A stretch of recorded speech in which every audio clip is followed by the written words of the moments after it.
Welcome back to Grim Advice with Gretta Myers. You've entered the grimoire. Let's turn the page together. Guys, guess what? I'm so excited to announce that today is the 50th episode.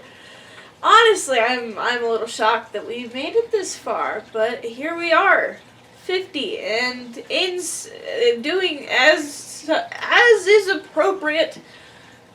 Tomorrow for the Saturday special, I will be doing something extra special. Do I know what that is yet? Absolutely not. But it'll be something. It's capital S something.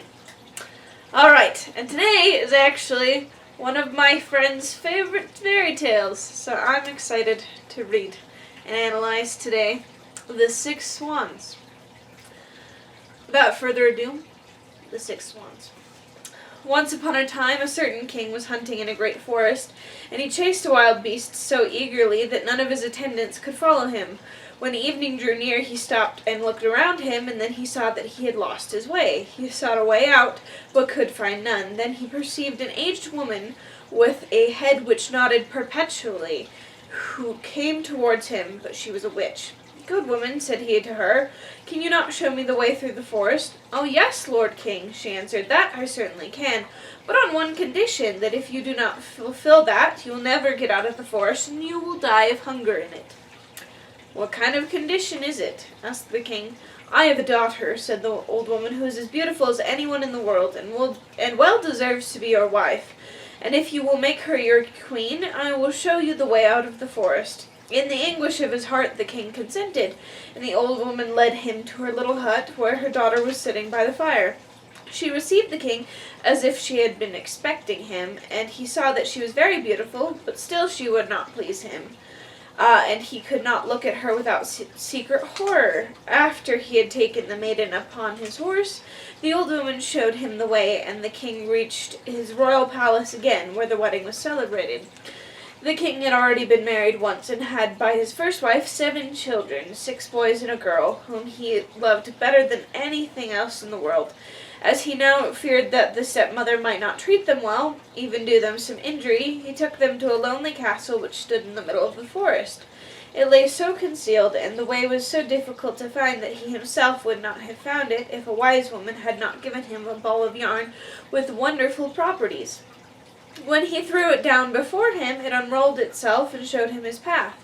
The king, however, went so frequently away to his dear children that the queen observed his absence. She was curious and wanted to know what he did when he was quite alone in the forest. She gave a great deal of money to his servants, and they betrayed the secret to her, and told her likewise of the ball which alone could point out the way. And now she knew no rest until she had learnt where the king kept the ball of yarn, and then she made little shirts of white silk.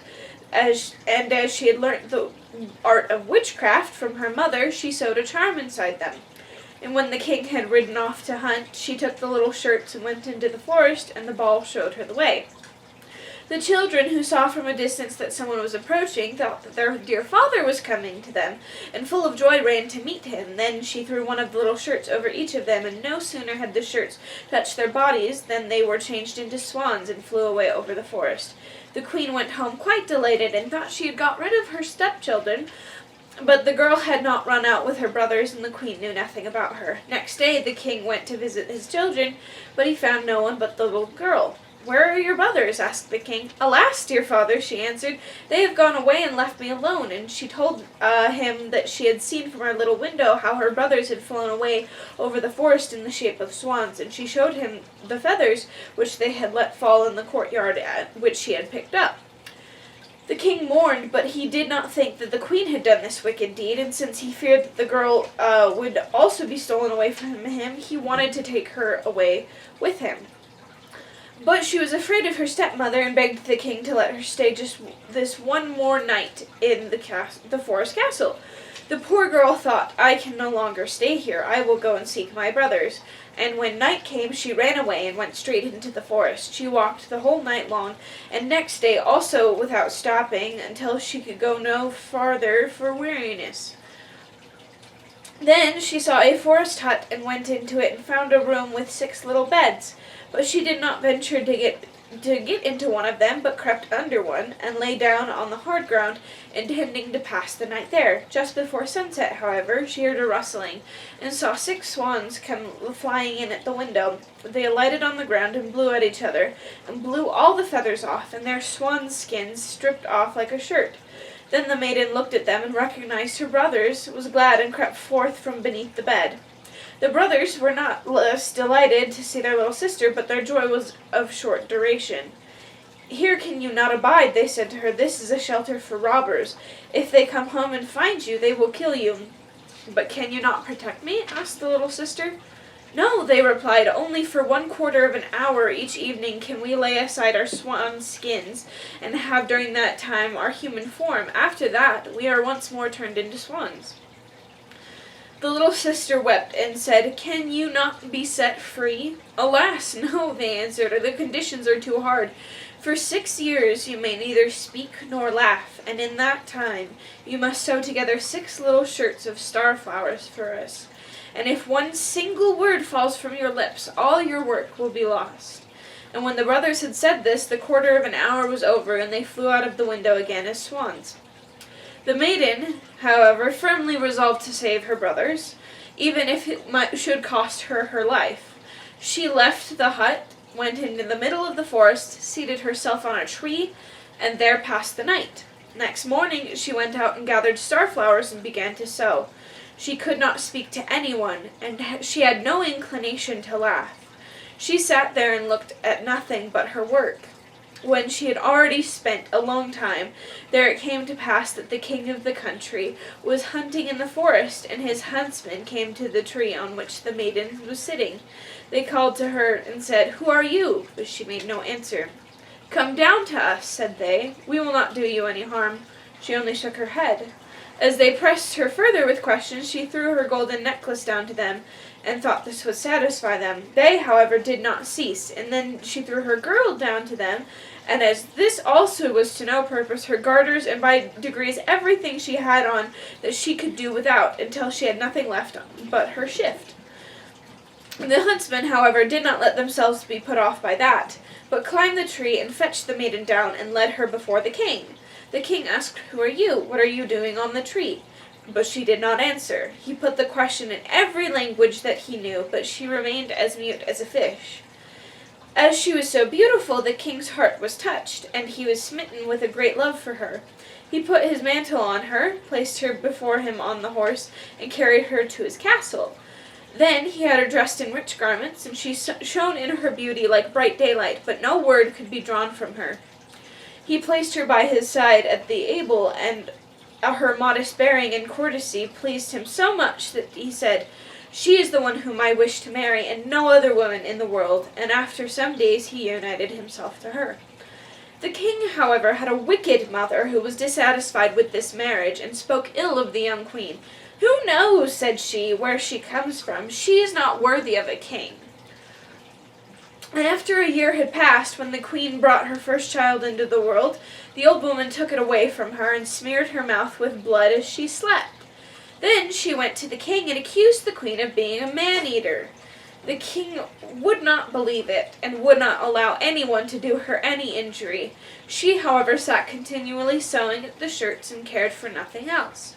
The next time, when she again bore a beautiful boy, the false stepmother used the same treachery, but the king could not bring himself to give credit to her words. He said, "She is too pious and good to do anything of that kind.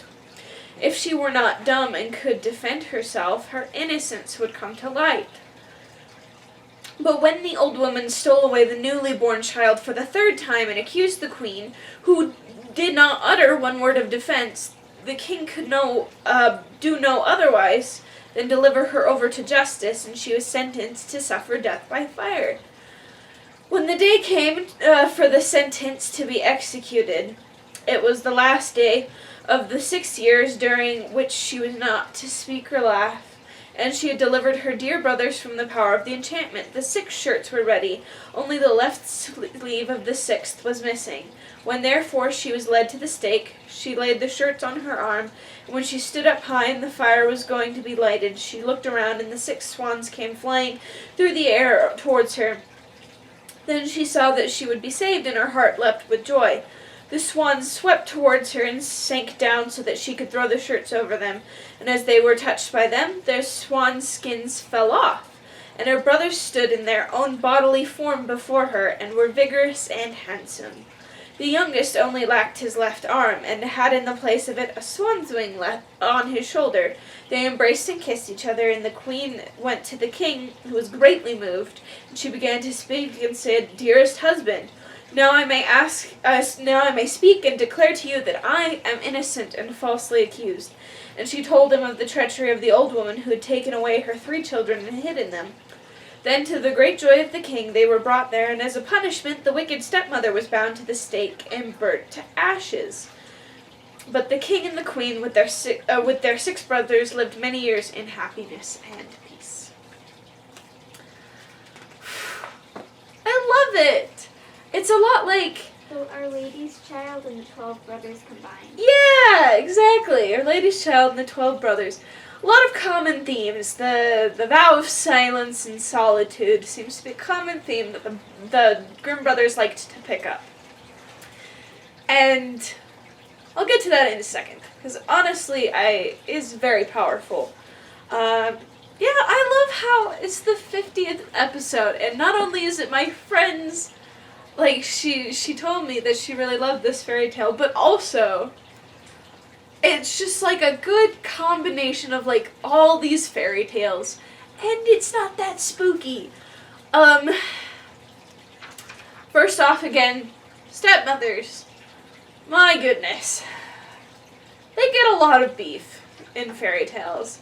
And again, we've talked about this with Cinderella, but honestly, goodness, just because you got that stereotype against you doesn't mean you gotta follow it. Like, if everyone's like, oh, you're like, oh, you play sports, you must be dumb. That doesn't, no. You can be smart and play sports. Or other stereotypes. Like, there are so many stereotypes, and just because you have a stereotype on who you are as a person, or just because people think things of you already, doesn't mean you have to follow it, Goodness. But yeah, both of the stepmothers in this were pretty bad. Just saying. Yeah. Also, in the very beginning, like, the king is, like, so obsessed with this idea that everyone around him follows away. Like, they cannot follow him because he's going so far. And sometimes that's a good thing. Sometimes, like, you're like, I want to do this thing so bad, this career thing, and everyone's like, that's awesome. I don't know how I can be involved, though, but that's awesome. Other times, however, it's not a good thing, and you lose a lot of friends and people, and yeah, so watch where you're headed, and what forest you're headed into, and the old ladies you talk to, etc. Then, okay, 15 minutes. It says for 1/4 of an hour. That's 15 minutes. That's sad. That's just like, yep, 15 minutes every night we gotta be ourselves, and then we gotta go back to being birds. Nice. No, that's so sad.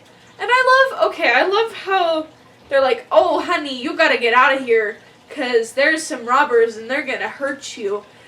And, like, that's tender. And then she's like, but you're my big brothers. Can't you protect me? Like, you're awesome. Like, the family dynamic, even though they've raised themselves in the woods.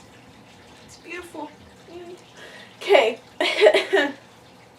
And finally, last, I want to go back to I know I've already talked a lot about the oath of silence and solitude. Well, not necessarily solitude, but it's like a self oath of solitude. Because, again, like I talked about with the 12 brothers, 12 ravens, whatever it's called, it's really, when you're around people, it can be really hard to keep promises you've made to yourself, and especially of silence, because people make each other laugh and cry and communicate. So here's what I want to say. There are a lot of things in life that will change a person's personality. Most of the time, it's hard stuff, you know? It's not necessarily fun things.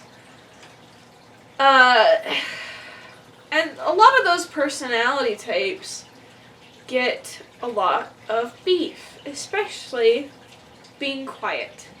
But there are a lot of reasons why someone might be quiet, not necessarily because they're stuck up, or even because they're shy. Maybe they just have a lot to say but don't know how to say it just yet. There are a lot of things going on for every single person. And that's awesome. That's what makes us human, is that we're able to handle so much stimuli, so much stuff that's going on inside of us, outside of us, to people we care about. We're able to handle it. And that's ultimately what makes us the advanced species we are. We're human. And that's okay. And every human's different, and every human reacts to different things in their lives differently. I said different a lot. Especially, so if someone's quiet, or if someone seems a little weird, or if someone seems like different, that's not a bad thing. It's not. Yeah, don't judge a book by its scary and gorgeous cover. Honestly, though, just, like, if you see someone and you're like, wow, that person has a weird thing going on, how great must be their story? How interesting and involved and deep must be that person's story for it to exhibit itself externally. And humans do that. It's our way of saying, hey, stuff's going on, so I'm gonna show it just a little bit. And it's fascinating and wonderful and totally and completely valid. And you are valid. You're valid. You're valid. Your feelings are valid. What you're experiencing is valid. Your reactions to things are valid. Does that mean we can't improve? No, of course not. We can always improve. But does that make what you're going through invalid? No. So, thank you for joining us for our 50th Happily Ever After, or not so happily ever after. That's up for you to decide, and what you decide is valid, because, again, you're valid. Either way, this is the end of the 50th episode. So tune in later, and we can learn more and turn a new page together, and I'll see you tomorrow for something extra, extra special.